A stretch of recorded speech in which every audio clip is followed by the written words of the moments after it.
My name is Lieber, and I'm a licensed clinical mental health counselor, and I've worked in behavioral health for over 20 years. I am a clinician loss survivor. It is important for me to share my experience as a clinician and administrator because I want to let individuals know who work in behavioral health that recovery from loss is possible.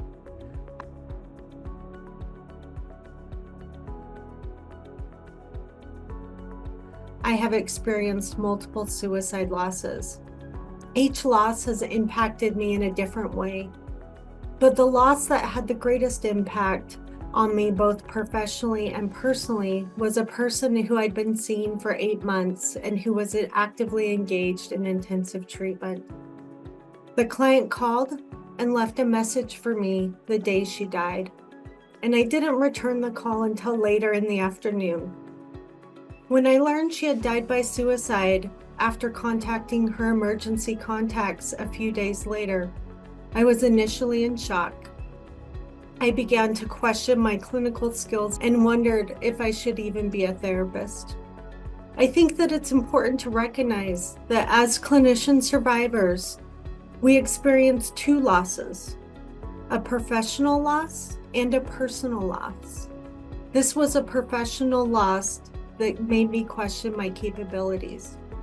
What changed for me these feelings of professional inadequacy and led to my professional growth was the response by that person's family, my staff and colleagues, consultation, and my own therapy.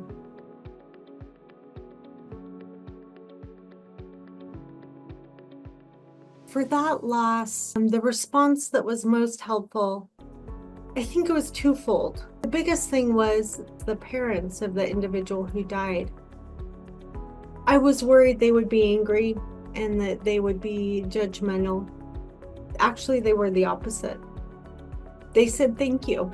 And they said, you and your team really made this person's life better when they were alive.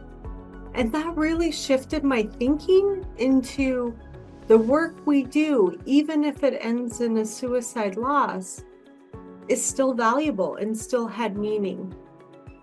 The other response that was really helpful was the support of my staff and colleagues. For some reason, that was different. I'd experienced judgments before, but in that instance, I experienced more understanding. And I think that that was really key and showed me, I think in many ways, gave me the courage to turn that understanding inward and to develop that self-compassion.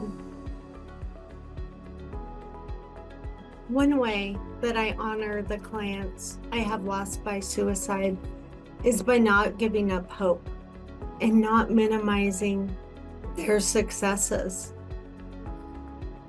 I know that even if their journey ended in suicide death, it is only a part of their story. I need to honor their life, their courage, and their willingness to engage in treatment. We're in this together, and none of us are alone.